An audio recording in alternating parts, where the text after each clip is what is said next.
Vamos a continuar con este tema. Materia prima. Ok, los contenidos que vamos a ver, bueno, son definiciones, principios activos, excipientes, materiales de acondicionamiento, cuidados para el almacenamiento y afines, y bueno, requisitos regulatorios, que eso ya lo último lo hemos venido hablando, y yo en algunas he puesto algunas referencias con respecto a eso.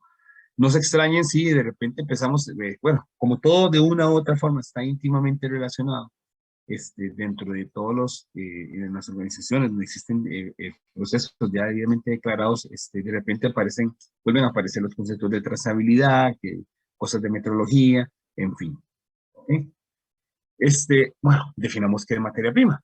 Entonces, según el Reglamento Técnico Centroamericano, en la definición que viene ahí, dice, toda sustancia de calidad definida empleada en la producción de un medicamento, con exclusión de los materiales de acondicionamiento. O sea, lo que son los materiales de acondicionamiento no está, hay que excluirlo de la definición. Luego vamos a ver qué son materiales de acondicionamiento. Entonces, la calidad debe ser particularmente alta y tiene que ser certificada. Y generalmente, ¿en lo que nos fijamos? ¿Andamos de qué? Dentro de, digamos, tener ojalá una muy buena pureza, una muy alta pureza del material, de la materia prima que estamos comprando. Claro, porque esta materia prima, este, pueden ser, puede ser el ingrediente activo, pero también pueden ser los excipientes. Entonces, en cuanto al ingrediente activo, por ejemplo, yo quiero que la pureza sea muy alta. Además de que eh, es importante y cada vez se hace más común determinar cuáles son las impurezas que hay en los ingredientes. Entonces, muchos ensayos mediante técnicas de cromatografía, esas las van a utilizar, las van a realizar en el laboratorio en el curso de análisis 3 y se verá en la parte de teoría, cómo mediante técnicas cromatográficas puedo determinar la pureza y sobre todo también declarar cuáles son mis impurezas, ¿ok? Porque hay unas impurezas que son, no es simple, no veamos la impureza como algo que, bueno, sí, bueno, y tenía ahí algo, eh, no sé, eh, eh, que no es parte del ingrediente activo como tal. Bueno, sí, o sea, está bien. Imagínense en el caso de la cromatografía, imagínense como un electrocardiograma. Empiezas una línea base y luego sube y hay un pico, ¿ok?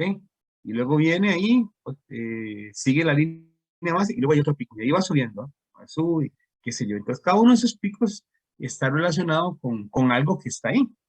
Entonces yo utilizo un patrón, por ejemplo, y lo mido en mi equipo. Entonces ya yo sé que, y eso tiene que pasar por una columna cromatográfica, en fin, tiene que pasar, bueno, por todo un sistema y puedo determinar a qué tiempo sale.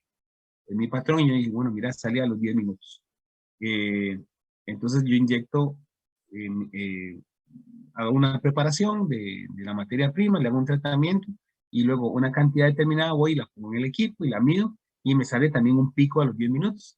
Luego, dependiendo de la instrumentación que tengamos, yo puedo, digamos, con mayor o menos fiabilidad, identificar la identidad de esa sustancia, ¿ok? Pero resulta que eh, eso quedará más, más definido, más claro en el curso de análisis 3. Por ahorita, o sea, no sé.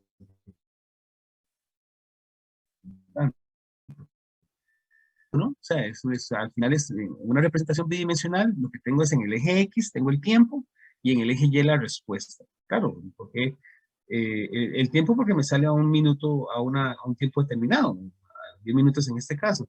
Y la respuesta porque, claro, no es lo mismo que yo inyecte algo de una concentración de un microgramo por litro que de 1000 microgramos por litro. O sea, el pico va a ser más grande, más alto, y el área bajo la curva pues va a ser menor. ¿Ok? Pero entonces alrededor de ese pico empiezan a aparecer otros piquitos más pequeños, que, bueno, sí, bueno, se ve alguna impureza, que da una señal y todo, pero el asunto está en esas impurezas de que a veces pueden ser carcinogénicas. Entonces, hay que tener mucho cuidado con eso, ¿ah? Y entonces, y eso puede venir eh, como producto de la síntesis de esa materia prima. O sea, puede venir de que se realizó la producción.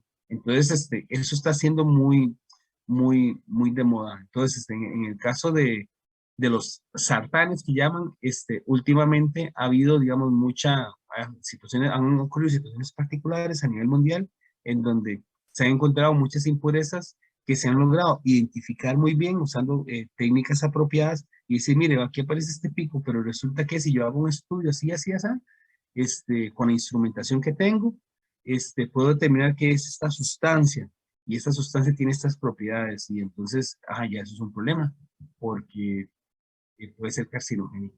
Entonces se establecen límites, en muchos casos, para esas sustancias. Tienen que estar por debajo de tanto. ¿Ok? Eh, y eso es muy importante. Entonces, cuando se escribe aquí pureza, no lo veamos como algo, o sea, bien, sí, una pureza del 90, 95. No, no, el problema no es, bueno, quiero una pureza alta, pero el asunto está en qué son esas impurezas, ¿de acuerdo? O sea, que dependiendo de lo que se esté analizando, que se esté haciendo, que se vaya a producir, pues va a tener una repercusión importante. Y eso va a implicar más trabajo de laboratorio, compra de instrumentación, etcétera. Y luego, en cuanto a la calidad, bueno, menciona que debe ser definida y certificada y ando detrás de esa pureza, como les mencionaba, y los parámetros técnicos específicos que modificaron ese proceso en la producción como tal. ¿Ok? Eh, en este caso, la materia prima será todo producto que participe en la composición. Y como ya les había mencionado, que puede ser el principio activo como tal, o el API, el API, por su sigla en inglés, o los excipientes, cualquiera de los dos. La adquisición de las materias primas, por lo tanto, es una actividad de mucha importancia y es un punto crítico en todo este proceso de fabricación de un medicamento. Recordemos también que hay ocasiones en donde tenemos un producto que es semi-elaborado. O sea, es un producto que, por decirlo así, bueno, yo en mi empresa farmacéutica compro, digamos, el ingrediente activo, los excipientes y sé en qué proporciones deben ir y genero las proporciones adecuadas y eso pasa a producción después de, bueno, ciertos controles de calidad, etcétera, en varias etapas que vamos a ir ahí comentando y luego ya se genera, no sé, la tableta. Pero puede ser algo ya semi elaborado, que lo que se compra, te da un proveedor X, y básicamente ya viene todo eso junto, ¿no? El principio activo y el exceso, solo que digamos, viene, no sé, por decirlo, en polvo, ¿ok? Yo lo que necesito es compactar eso y hacer que esa tableta se vea con la consistencia que yo tengo declarado en mi sistema de calidad, que es una consistencia X determinada o una apariencia determinada, ¿ok? Entonces, en algunos casos puede ser que eso ocurra. No es lo normal aquí, hasta lo que tengo entendido, pero bueno, generalmente las empresas compran los principios activos y los excipientes, ¿ok? Y la mayoría de los principios activos se mandan a traer afuera, eh, porque no son, hasta lo que tengo entendido, no hay empresas que se dediquen a la generación de estos fármacos a nivel nacional como tal. A nivel de eh, productos naturales sí que se hacen, sí que se fabrican y entonces, por ejemplo, si usted quiere flores de manzanilla, por ejemplo, bueno, eso sí, un producto natural, digamos, sí es de fabricación acá y usted sí podría obtenerlo y qué sé yo. Pero, por ejemplo, compuestos como el óxido de zinc, que es muy utilizado eh, en cremas, eh, sobre todo en cremas para niños, para que no, eh, para que no se le hagan llagas al bebé y estas cosas, ese producto se manda a traer al exterior, así el óxido de zinc, así como el almidón, por ejemplo, son dos materias primas, digamos, muy utilizadas. Y lamentablemente, bueno, no sé en qué situación estarán ahora las empresas farmacéuticas que necesitan de esos compuestos, porque curiosamente uno de los principales proveedores es Ucrania. Y como todos ustedes bien saben, están pasando por una situación muy lamentable. Entonces, claro, entonces seguramente hay que conseguir otro proveedor. Y entonces, sí, hay que entonces validarlo, hay que digamos, evaluar muchas cosas de los productos que me está enviando para yo determinar si los puedo usar o no. Eso lo veremos con un poquito más de detalle en la presentación de proveedores. Bueno, eh, con respecto a esto, lo que les mencionaba, o sea, los productos tienen que ser calificados y ojalá que podamos comprar directamente de los fabricantes y no de un intermediario. ¿Sí? En cuanto al control de calidad de estas materias primas, bueno, en la elaboración del medicamento es obligatorio el cumplimiento de normas de correcta fabricación que permitan lo que ya hemos venido hablando muchas otras veces, la calidad, la seguridad y la eficacia que sean óptimas. Este, Eso es aplicable tanto para la fabricación de las materias primas o el medicamento que será nuestro resultado final y de las fases de almacenamiento y distribución que tienen entre cada etapa del proceso. Okay, es importante cuando ya en un momento ustedes estén en la industria y darse cuenta que, digamos, eh, al final todo tiene una repercusión. Se hace un muestreo, como los que vimos, se toma una muestra representativa, se hacen los respectivos análisis y ahí van pasando diferentes etapas. Y bueno, si nosotros estamos en el laboratorio de control de calidad y emitimos un resultado y hace que, digamos, la materia prima comprada cumpla con las especificaciones que se tienen en el laboratorio, eh, entonces, bueno, ella continúa dentro del proceso, seguramente pasa a producción y se hace la elaboración, pero luego vienen otras etapas.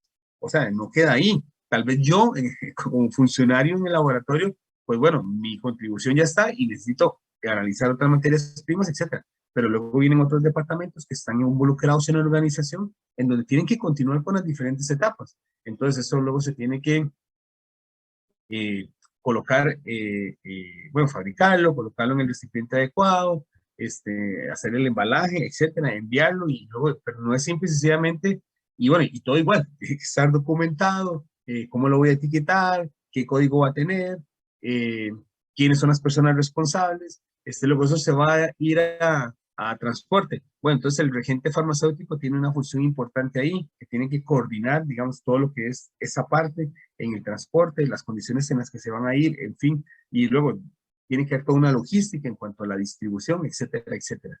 Y que todo eso también forma parte de la cadena de trazabilidad que hay que tener en cuenta y al final, como les decía, entonces hay que tener prácticamente, o todo está íntimamente relacionado, desde que se produjo esa materia prima, que allá, quién sabe en qué país, no importa cuál, hasta que ese medicamento fue entregado a un determinado paciente.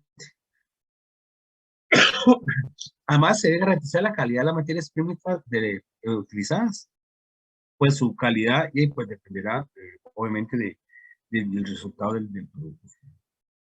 Y luego, pues, entonces volvemos a la parte de arriba. Entonces, claro, si está íntimamente relacionada con el producto final, entonces queremos que entonces nuestras materias primas, o sea, lo que está todo al inicio de la cadena, pues tenga una calidad, una seguridad y eficacia. Un ejemplo nada más, porque principios activos existen miles, es este fármaco, ¿no? El Matinib. Ahí está su nombre, no lo voy a leer. Dice que es una sustancia dotada de efecto farmacológico específico o que sin poseer actividad, al ser administrado en el organismo, la adquiere luego de que sufren cambios en su estructura química. Van ocurriendo cambios una vez que van ocurriendo ciertas reacciones. Es eficaz en terapias selectivas, bloquea la transmisión de órdenes erróneos en las células para que no se multiplique en forma normal en algunos tipos de tumores y concretamente en la leucemia eh, mieloide crónica. Entonces es un ingrediente activo utilizado para efectos de ciertos tipos de tumores. Y así como hay ingredientes activos de que tiene esa estructura y que tuvo que tener una, digamos, mucha investigación, pensando en lo que fue la primera clase, o sea, fue una de las moléculas seleccionadas entre tantas y luego pasó las diferentes etapas hasta que se dieron las diferentes partes preclínicas y clínicas hasta poder llegar a poder comercializar este producto para un fin determinado. En cuanto a los excipientes, bueno, son sustancias que carecen de actividad farmacológica y se emplean a fin de dotar a la forma farmacéutica de características que aseguren que sea estable, que sea bien disponible, de términos relativos a la aceptabilidad y facilidad de administración, que pueden ser uno o más principios activos. Por ejemplo, yo les comentaba que el otro día estaba tomando un medicamento que tiene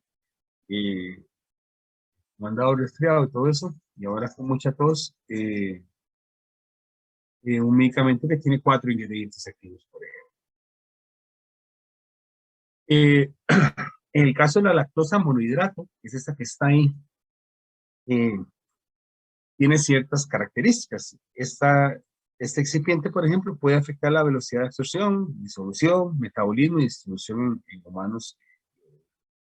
Y bueno, generalmente se utiliza como excipiente de cápsulas y comprimidos, tiene una buena absorción de humedad, con lo cual es adecuado para el empleo de principios activos lábiles a hidrólisis, tiene una rápida disolución, entonces se combinan con principios activos de baja solubilidad, dando mezclas hidrofóbicas y una adecuada compresibilidad. Entonces, bueno, esas son características. Entonces, dependiendo del producto final que se quiera ofrecer, pues el farmacéutico o profesional a cargo va evaluando, dependiendo de las características que tenga, cuál es el excipiente o el vehículo que más le sirve para la forma farmacéutica que elaboran. Ya muchas de estas cosas obviamente ya están debidamente establecidas, pero también cuando se hace investigación y desarrollo, pues es importante también ir pensando en algunas de ellas de acuerdo con las características físico-químicas y muchos otros parámetros del ingrediente activo que vamos a.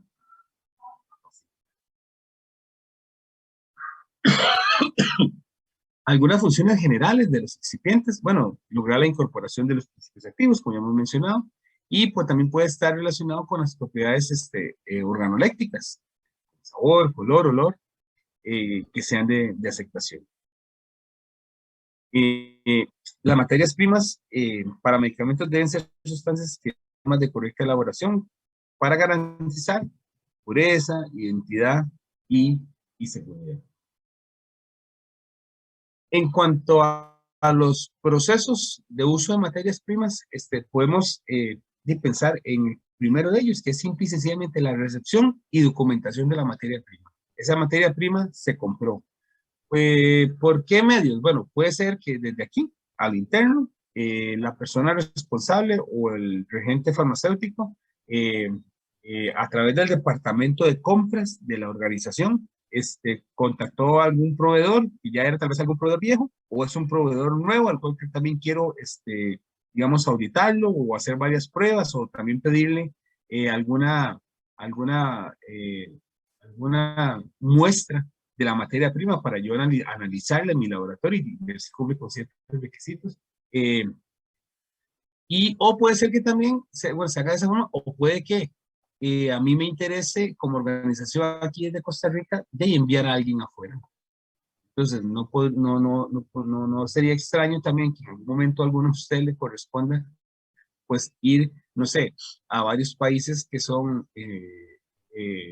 productores de materias primas, entonces deciden hacer, digamos, ya que van a cruzar el charco, por ejemplo, entonces decir, vamos a Alemania, vamos a Italia, y de repente, no sé, China y la India, que son productores también de materias primas. Entonces voy, visito 4 o 5 lugares, y defino todo bien, hago todo un proceso de inspección, o sea, en donde dice, estos proveedores tienen que tener ciertas características que ya yo las tengo declaradas en mi organización, y entonces yo puedo empezar a valorar también, bueno, en esa inspección o esa visita o auditoría que yo hago como interesado y cliente que voy a hacer de uno de estos posibles proveedores, ella y valorar un montón de cosas. O sea, lo que yo tengo declarado, pero luego me voy y efectivamente corroboro que la parte de producción sea así, que la parte de almacenamiento sea correcta, que se cumplan con buenas prácticas de manufactura, etcétera, etcétera. Que si la empresa tiene alguna certificación ISO o de GMP, en fin, o sea, se pide toda una lista, lo cual me puede servir a mí para luego clasificar a estos proveedores. ¿Ok? Entonces, y luego esa materia prima pues, ya se negocia, etcétera, etcétera, y luego llega a mi país. Entonces, se lleva un control de esa materia prima que se adquiere y bueno, se registran pues, en el inventario. ¿Okay? Adjudicándole un código interno que tenga la organización. Puede ser un numeral, puede ser un código de barras, etcétera. Eso ya lo define la organización. Luego, una vez que ingresa esa materia prima, tengo que hacer una revisión. Entonces, el proceso comienza con, bueno, con la recepción para garantizar que la materia prima que se recibe tiene unas características propias de cada sustancia en comparación con las solicitadas a la hora de realizar la compra. Entonces, ¿qué es lo que se hace en esta etapa? Bueno, ahí se realizan análisis de esas sustancias que han sido recibidas. Entonces, llega la muestra, que pueden ser, no sé, una tonelada, o pueden ser 10 estañones de alguna materia prima, y se hace un muestreo, como ya lo vimos, cualquiera de los que vimos y que se tenga declarado una organización. Entonces se hace un muestreo, se toma, y entonces lo comparamos con respecto a las especificaciones que tengamos. Bueno, ¿cumple o no cumple? Y en caso de no reunir dichas características, pues la materia prima puede ser devuelta. ¿Ok? Entonces se mantiene en un área de cuarentena que generalmente es de una rotulación amarilla. Entonces, todo ese tipo, digamos, de rotulación y todo ese tipo de características, bueno, son también cosas de las que cuando un empleado va y visita a proveedores, ya sean, no sé, nacionales o internacionales, pues también son cosas de las que podemos ver dentro de todo el proceso de producción, que también tenga todo debidamente señalizado, toda, o sea, las condiciones de temperatura, de humedad, etcétera, que todo esté debidamente como tiene que ser, porque no todo se mete en una bodega, simple y sencillamente, y se cierra la puerta y punto, ¿no? Hay materias primas que necesitan ciertas condiciones de temperatura y humedad para eh, mantener su estabilidad. Los pasos a seguir para la recepción de la materia prima, bueno, entonces sería comprobar que el pedido es correcto, o sea, que lo que mandé a comprar sea lo que me están enviando, ¿ah? Que no sea como esos memes que hay, de que esto fue lo que pedí por una empresa y esto fue lo que me llegó. Examinar el aspecto externo, el etiquetado, los envases, hay que hacer una inspección visual de todo. Volvemos a lo mismo, anotar en el libro de registros y enviar en cuarentena hasta que sea aceptado o rechazado. Y se almacenan separadamente las materias primas aceptadas y rechazadas y se establece un sistema para distinguirlas. Entonces, no todo se mete entonces en la misma bodega. Entonces, lo que es aceptado va en un sector definido por la organización y lo que va a ser rechazado en otro. Y los dos van a tener diferentes procesos. Lo que va a ser rechazado, eso hay que coordinarlo y lleva todo un proceso para la salida de ese material. Y el otro, bueno, iba a ser parte de la producción que se va a seguir en la empresa.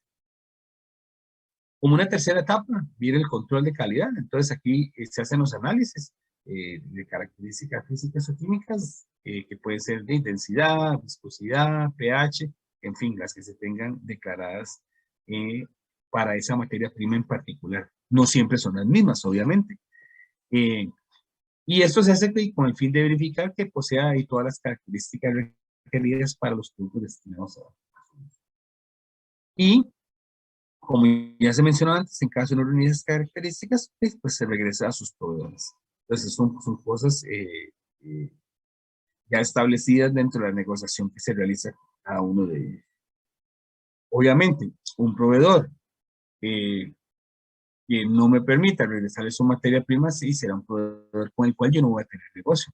Y si hay algo no sé, que para mí no cumple ninguna de las características, yo no voy a estar botando el dinero. ¿Okay? Ahora sí, a modo de anuncio, esto lo veremos después, pero en el caso de los proveedores, hay proveedores que son muy buenos. Entonces, seguramente la materia prima siempre pasa, o sea, siempre está aceptada, aceptada, aceptada, aceptada. Y hay otros que digamos, son intermedios, entonces con eso tengo que tener, digamos, más cuidado, entonces hacerle, digamos, evaluaciones más frecuentes y tener, digamos, diferentes criterios, porque puede ser que eh, el que siempre, digamos, le va muy bien, puede ser que yo, si quiero ir a hacerle una visita y ver cómo está todo, en cuanto a todo lo que es todo el tema de trazabilidad, puede ser que yo decida hacerlo, no sé, una vez al año al principio, pero ya después, como le va también, tal vez dos, pero con los que tal vez hay más no conformidades o incumplimientos, con esos tengo que ser yo más restrictivo, tengo que tener un mayor grado de criticidad y entonces decir, no, no, con recordemos que nos ha pasado esto, que ya, aquí están todas las evidencias, entonces tenemos que ser más estrictos. Y entonces se hace una evaluación, no sé, cada 6 meses o una vez cada año. Eh, no todas se pueden hacer una vez cada año, porque y eso puede, o sea, puede ahorcar al personal, o sea, estar haciendo todas las visitas, o sea, entonces se hace una distribución de ellos para tener ser un poco más holgado, respirar un poco más y pues dedicarse a hacer el otro montón de cosas que hay que hacer dentro de la organización, ¿ok? Y todo eso se tiene que estudiar debidamente. Y luego el almacenamiento, como cuarto punto. Entonces, el envasado de la materia prima en envases industriales o separaciones de materiales debe estar debidamente clasificada, por ejemplo, líquidos de los sólidos y solventes y no solventes. Y esta clasificación por sustancias con su respectiva etiqueta interna, con todos los datos de control y el etiquetado final eh, el cual nos indica para qué uso autorizado se va a hacer. Y este almacenamiento también debe tener ciertas características. El almacén, cuestiones de temperatura, de humedad, de luz, hay compuestos o materias primas que se pueden degradar con la luz, entonces hay que protegerlas. Hay otros que la humedad puede ser que sea un problema importante, porque la humedad luego va a tener una repercusión, por ejemplo, desde los excipientes en el ingrediente activo, entonces hay que tener también precauciones de eso. Sí.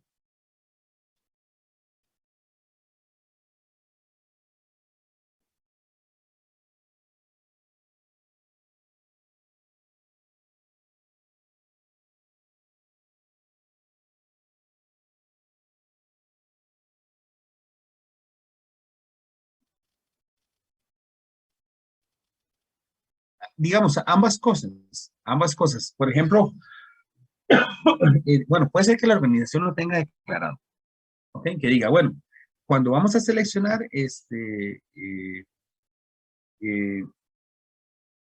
digamos, sobre todo, pensemos ahora en esta situación tan complicada de la pandemia, donde todo el problema de los contenedores, en fin, y que todo se empezó ahí a bloquear y ser. Entonces yo tengo que buscar otras alternativas.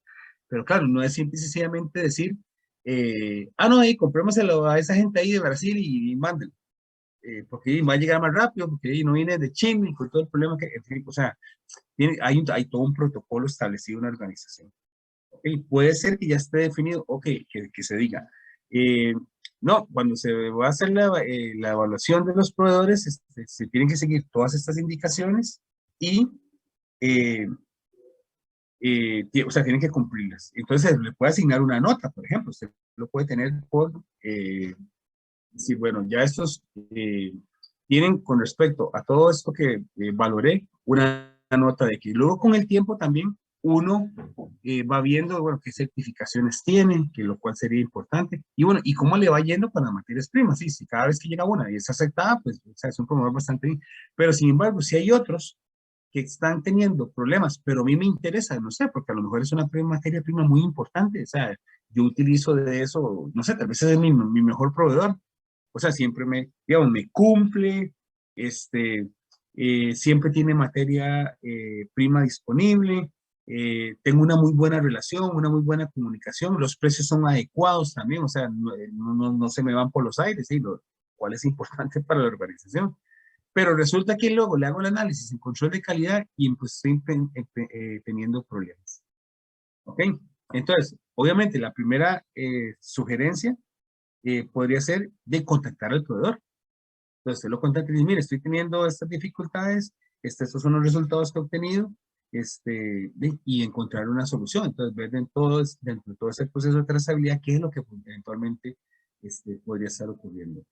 O lo otro, si la organización lo considera, eh, usted puede sugerirlo, decir, no, yo creo que aquí lo mejor sería que yo llegue y visite a este proveedor. Y yo entonces haga la inspección y valore en función de todas las evidencias que yo me vayan a proporcionar y de todo lo que yo audité, si podemos continuar con él o no. Porque podría ser muy crítico, obviamente. Y recordemos que eso a quien llega es a una persona, ¿no? Está bien. Ok. Luego, el material de acondicionamiento se clasifica en primario y secundario, según esté o no en contacto directo con el producto. Entonces, aquí el contacto directo con el producto es lo que va a hacer la diferencia en que sea primario o secundario. Entonces, este material empleado en el acondicionamiento se puede clasificar como primario. Eh, este caso es digamos, por ejemplo, el envase o cualquier otra forma de acondicionamiento que se encuentre en contacto directo con el medicamento. Entonces, ahí están las fotografías de diferentes ejemplos, ¿ok? Donde el medicamento como tal está en contacto directo con, con el material de acondicionamiento primario. Pero también puede ser secundario. Entonces, este sería, digamos, el embalaje exterior, en el que se encuentra el acondicionamiento primario. ¿Ok? Entonces, pueden ser lo de digamos, la caja esta, donde están los blisters, por ejemplo. Bueno, y en la foto que está ahí de una farmacia, digamos, todo tiene, digamos, un empaque de cartón con sus diferentes características. ¿Ok? No hay, creo que hay ninguno que sea primario. Bueno, en el blister que está en la segunda fotografía, bueno, no estoy pensando en el blister propiamente, sino en el empaque exterior. ¿Ok? Y eso es lo que comúnmente se conoce como material de acondicionamiento secundario. ¿Cuáles son las funciones de las funciones principales de estos tipos de acondicionamiento? Bueno, una es de protección, que mantiene la estabilidad integral del medicamento, protegiéndolo frente a diferentes riesgos importantes, que ya hemos mencionado algunos. Puede ser ambiental, como la humedad, este, eh, porque la humedad podría ser bien que se produzca una hidrólisis del compuesto, que lo afecte y la apariencia de bien. Imagínese usted que usted saca la tableta y la tableta, no sé, está húmeda. Bueno, y no solo eso, que la humedad también puede dar la humedad y la luz, y bueno, y inclusive con contribución de la misma temperatura al crecimiento de algún tipo de hongo, por ejemplo. Y eso no lo queremos. Sobre todo porque nosotros vamos a ver eso y no lo vamos a tomar. Puede ser un riesgo físico o mecánico, como golpes, caídas, o biológico, como lo que les mencioné anteriormente.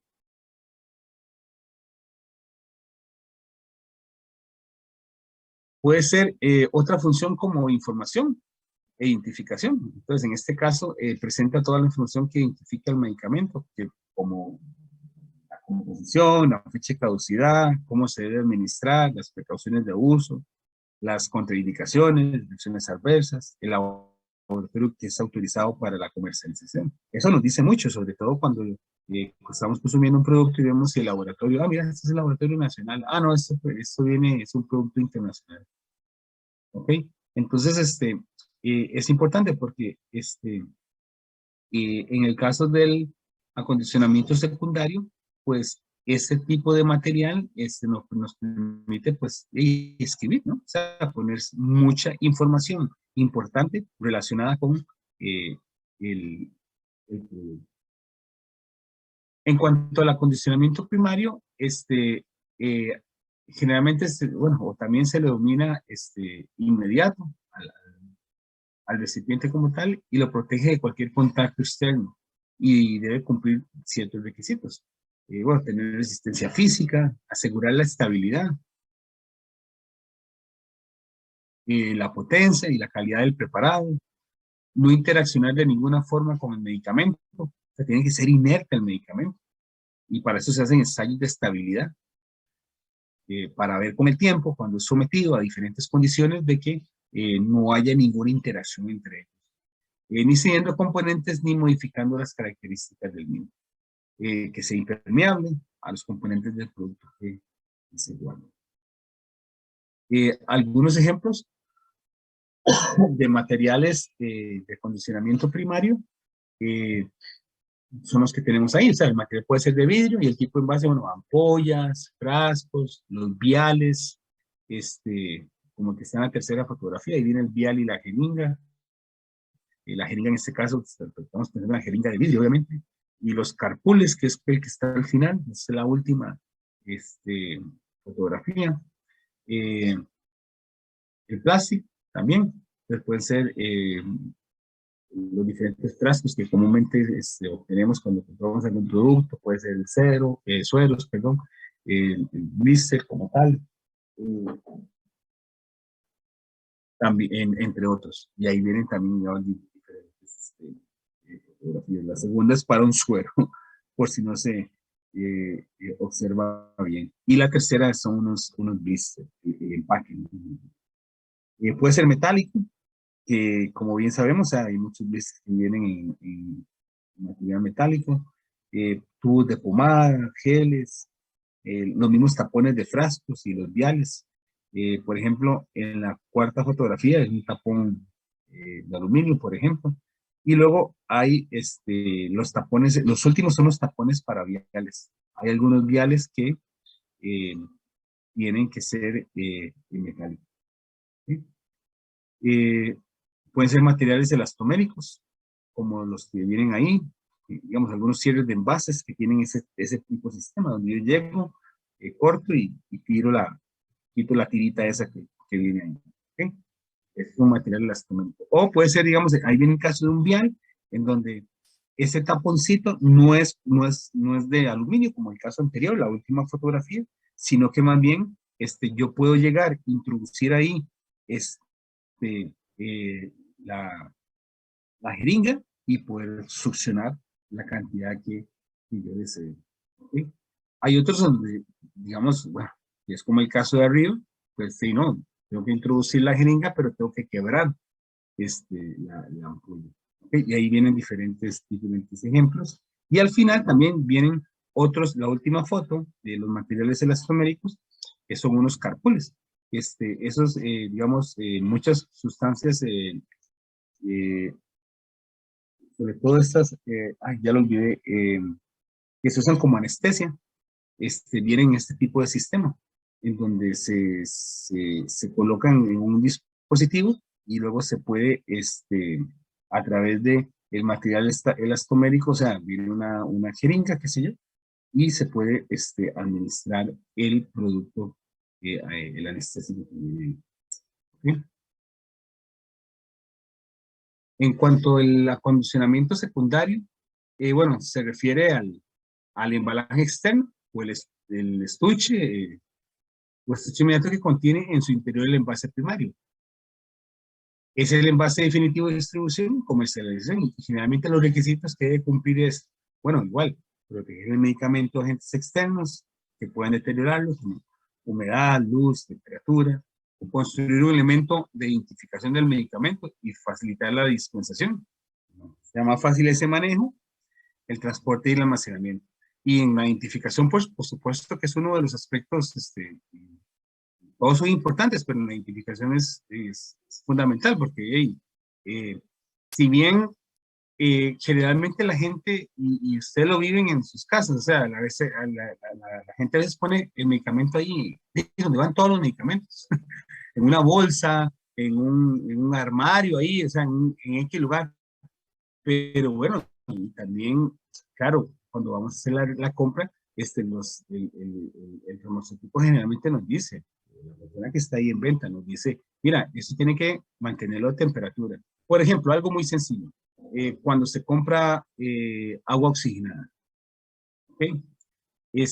El agua oxigenada, por ejemplo, eso comúnmente no nos lo dicen, pero ese es un producto que se debería mantener en refrigeración, porque esa agua oxigenada se descompone con temperatura, pero ya las temperaturas que comúnmente tenemos aquí en nuestro país ya es elevado. Y entonces generalmente, ¿en qué se va a descomponer? Bueno, en agua y oxígeno, pero ya, entonces ya no, ya la concentración del peróxido que está ahí, que es lo que yo deseo que esté en una concentración adecuada, y pues se va a ir perdiendo, porque eso se va descomponiendo. Una forma de evitar eso es bajando la temperatura, y la forma es pues almacenarlo en la nevera, ahí en un frigorífico. Y bueno, los materiales más empleados generalmente son, como ustedes bien lo saben, pues el papel y el cartón. Y es esta envoltura que se utiliza en este tipo de artículos. En la trazabilidad, creo que, o sea, no hay mucho que decir, o sea, igual, o sea, es todo este proceso, ¿no?, que controla de cada una de las etapas que van pasando a lo largo de la cadena o de la vida del medicamento, desde que se fabrica, ya lo mencionamos hace rato, hasta la disposición final. Y es importante desde el punto de vista de la seguridad del paciente. Entonces, todo una cadena ininterrumpida de diferentes actividades que deben de cumplir ciertos requisitos para el fin deseado. Hay ocasiones en donde se da la cuarentena. Esto se refiere a una situación de aislamiento de los materiales, que pueden ser las materias primas, pueden ser los materiales de acondicionamiento o un semilabrado o productos a granel o terminados que están pendientes del dictamen del Departamento de Control de Calidad para su aprobación o rechazo. Ahora sí, esta cuarentena tiene que ser, o esta etapa de cuarentena, cuando los productos y están en esta etapa, tienen que ser almacenados en un lugar adecuado. Entonces, ahí, a modo de ilustración, les presento, digamos, donde está, digamos, todo como es el caso ideal, ¿no? Todo debidamente etiquetado, ordenado. Vean en la primera fotografía el piso, o sea, tiene líneas de seguridad, esas que se ven entre amarillo y negro. La luz es apropiada, seguramente tiene un sistema de aire acondicionado adecuado para los productos que están ahí. Puede ser que otros no necesiten aire acondicionado. O sea, las condiciones son bastante óptimas, ¿ok? Y todo eso está legislado, ¿va? O sea, si tenemos una legislación que nos dice, bueno, usted debe cumplir esto. Le dice que debe cumplir, no cómo tiene que hacerlo, ¿va? Usted luego va y busca las mejores condiciones para poder usted cumplir con esos requisitos, porque luego nos van a inspeccionar, ¿ah? Van a llegar a nuestras organizaciones y nos van a decir, bueno, usted tiene una certificación de INTECO, entonces va a llegar el, el inspector de INTECO y dice, bueno, usted tiene que cumplir de acuerdo con eh, estos requisitos que usted de esta norma y con todo esto. Pero además usted también ha declarado que va a hacer todo esto, entonces se empiezan a hacer toda la evaluación. Y luego el caso de la derecha, pues no hay mucho que decir, o sea, la comparación es obvia, ¿ok? Siempre hay que buscar el método óptimo en ese sentido. Luego, cuidados para este almacenamiento. Bueno, el área de acondicionamiento para empaque primario, las condiciones que se deben de cumplir es que, bueno, tienen que estar identificadas, como ya lo vimos, separadas de productos sólidos, líquidos, semisólidos, tener paredes, pisos y techos lisos, con curvas sanitarias, que no tengan grietas ni fisuras, porque ahí se acumula suciedad, polvo, hongos, preferiblemente no utilizar madera, no deben haber partículas y debe permitir que se haga una limpieza adecuada. Las tuberías y puntos de ventilación deben ser de materiales que permitan su fácil limpieza y estar correctamente ubicados. La toma de gases y fluidos también debidamente identificados. Ventanas de vidrio, lámparas y interruptores lisos y empotrados que sean de fácil limpieza y eviten la acumulación de polvo. En los cuartos fríos, por ejemplo, que se puedan cambiar los filtros.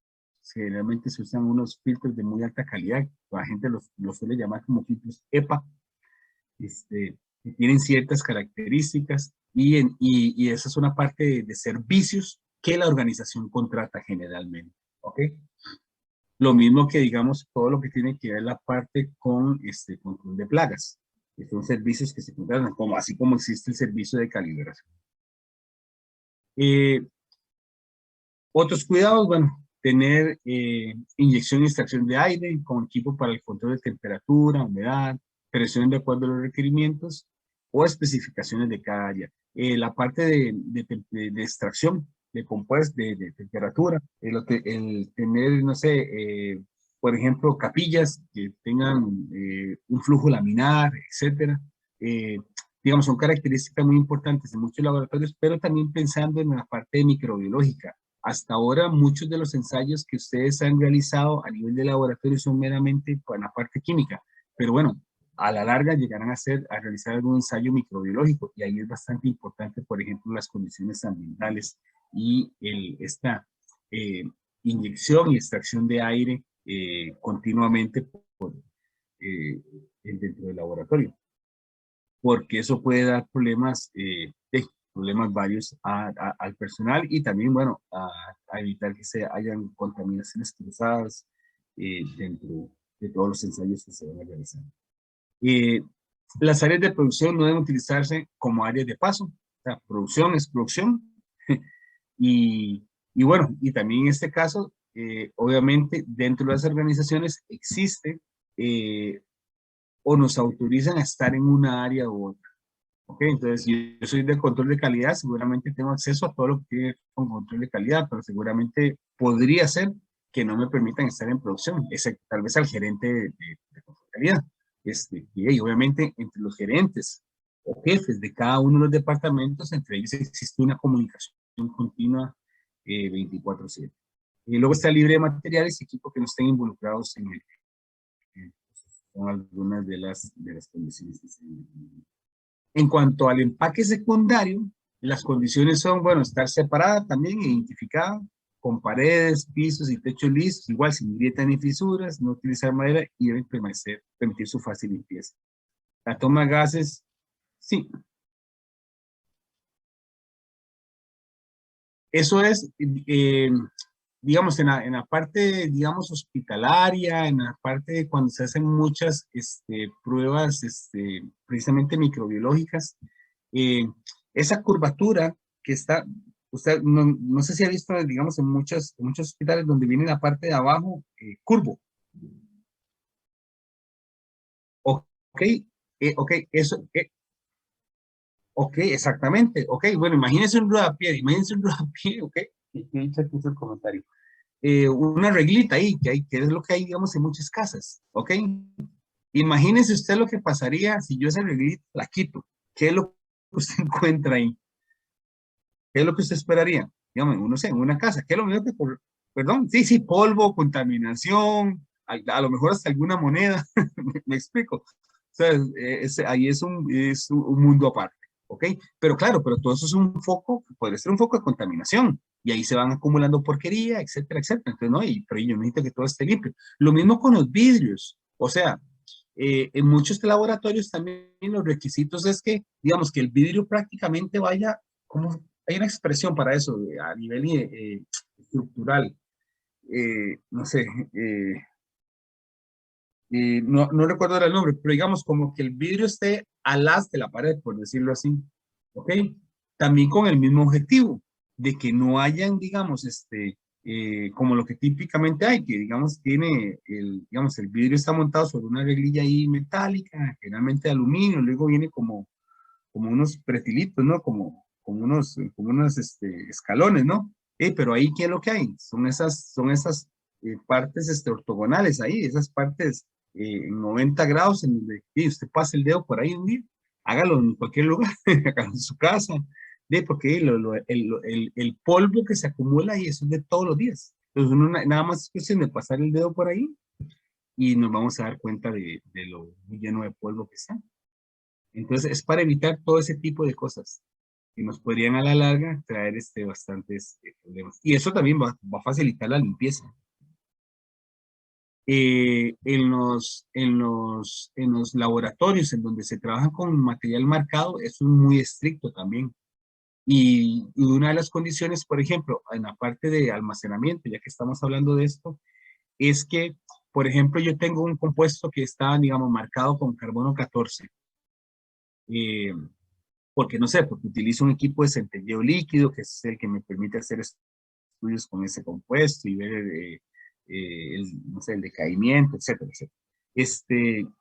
Eso, a diferencia de la diapositiva que vimos anteriormente, que era esta, perdón, me devuelvo aquí, ve que ahí hay cajas, no sé, hay cajas, qué sé yo, no sé qué. Imaginémonos que sea nuestra bodega de reactivos, de mucha bodega de reactivos como tal, a lo mejor podemos verla así, pero ese material también dentro de la legislación que tenemos de material y fuentes radiológicas en nuestro país, nos dice que tenemos que tener, digamos, una bandeja. Entonces, es una bandeja, imagínense, no sé, una bandejita esta, como la que utiliza, no sé, cuando vamos a hacer una compra ahí de comida rápida, ¿no? Nos dan ahí lo que vayamos a comprar, nuestras papas, el fresco y lo que vayamos a adicionar, y eso viene en una bandejita. Entonces, si el líquido se riega, pues va a quedar ahí contenido en esa bandeja, ¿ok? Entonces, en lugares como como aquí, el ese centro de investigación que tenemos aquí en la universidad, allá donde está toda la parte física médica eh, y ellos tienen, digamos, dentro de sus, dentro de su bodega, digamos, ese tipo de sistema. Y hay otros laboratorios que a lo mejor tienen algún tipo de estos compuestos. Entonces, ese almacenamiento también es, como le digo, en una bandeja, y esa bandeja se pone en el estante, porque si algo pasa, pues todo queda ahí contenido. Y luego es más fácil, porque entonces usted nada más limpia la bandeja, porque luego hay que llegar con un contador Geiger y ver ahí, y hacer las mediciones correspondientes hasta que los niveles estén por debajo de cierto, de cierto valor. ¿Ok? Bueno, lo mismo con las ventanas, la ventilación, etcétera, etcétera. Todo eso tiene que permitir que no haya, digamos, una afectación propia sobre la calidad del producto. Vean que son muy similares. O sea, al final de cuentas, yo no lo hice, pero ustedes pueden hacer, digamos, un cuadro comparativo entre el secundario y el primario. Pues, hacen una hojita de Word o de Excel, 2 columnas, bueno, 3 columnas, ponen en la primera A, B, C, D, F, lo que sea, y luego en primario y secundario, y se van a dar cuenta cuáles son las que son exactamente iguales, cuáles son las que podrían ser un poco diferentes. Obviamente, para las dos existen requerimientos importantes, pero para el material primario, obviamente, se es más riguroso. Ok, en cuanto a los laboratorios de control de calidad, bueno, estos laboratorios se deben diseñarse de acuerdo a las operaciones que se realicen, obviamente. No es lo mismo que usted vaya a un lugar en donde una organización compró un edificio X y fue y nos instalamos ahí, que hacer un edificio pensado en todas las actividades que vamos a realizar. ¿Okay? Eh, y entonces, claro, si se hace un edificio, entonces ya yo puedo determinar muy bien todo lo que es la parte del área físico-química, dónde va a estar el laboratorio instrumental, cuáles van a ser las dimensiones, qué tipo de tubería va a tener y todas las condiciones, ya sea para microbiológica, para la unidad de lavado de cristalería, el utensilio, la bodega, almacenaje, etcétera, etcétera. Igual, o las paredes lisas para que facilite su limpieza, bueno, o la curvatura esa también, por las razones que hemos mencionado, o sea, disponer de suficiente espacio para evitar confusiones y contaminación cruzada. Hay lugares en donde, por ejemplo, si te han tenido la oportunidad de ir al CENIBIOT, allá en el edificio Franklin Chandy, es un laboratorio donde, o sea, todo es muy amplio. Los pasillos no son como esos lugares en donde usted va y viene y alguien viene de frente y se tiene que hacer de lado, porque dice, no van a chocar, o sea, o paso él o paso, o ahí no, digamos, ahí existe, entonces se puede ir con un carrito, con, con X reactivos y X material, un equipo, lo que sea, y el otro también puede venir con otro y pasar uno al lado del otro sin ningún problema, ¿ok?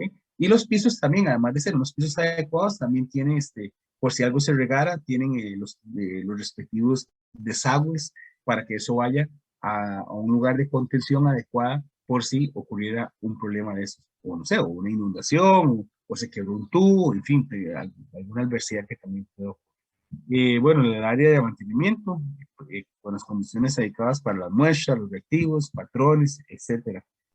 También hay áreas para archivo, el área de archivo es fundamental. Este, la documentación se debe almacenar en un lugar en donde tienen que tener ciertas condiciones adecuadas, entonces tiene que ser un lugar contra incendios, con la temperatura adecuada, porque las hojas, el papel, la documentación se estropea con humedad y temperatura, y eso tiene que estar muy bien declarado. Y un buen archivo es también bastante caro, o sea, no es simplemente el típico estante que tenemos ahí en casa y empezar a poner las cosas. ¿Ok? Puede ser que la solución sea hacerlo de forma electrónica, total. Entonces hay que invertir en el sistema electrónico y respaldar esa información constantemente, como lo hemos hablado otras veces.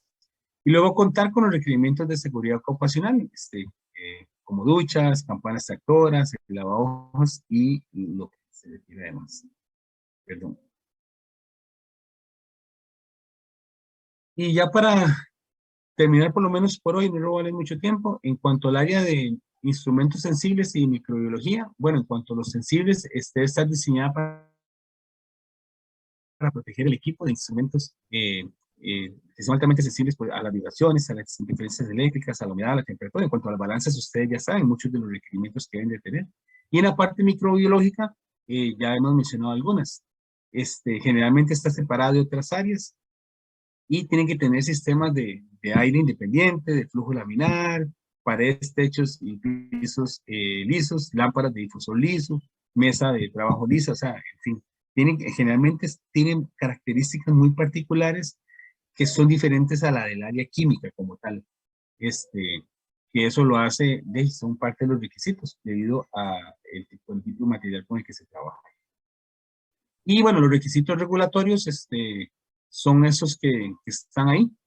Ya los hemos mencionado en algún momento dado o bueno, los he utilizado como referencia, que también serán documentos que en algún momento dado los verán con más detalle en las versiones posteriores o tal vez vigente en el curso de regulación que ustedes verán al final de la carrera. Y ya con eso termino mi presentación de hoy.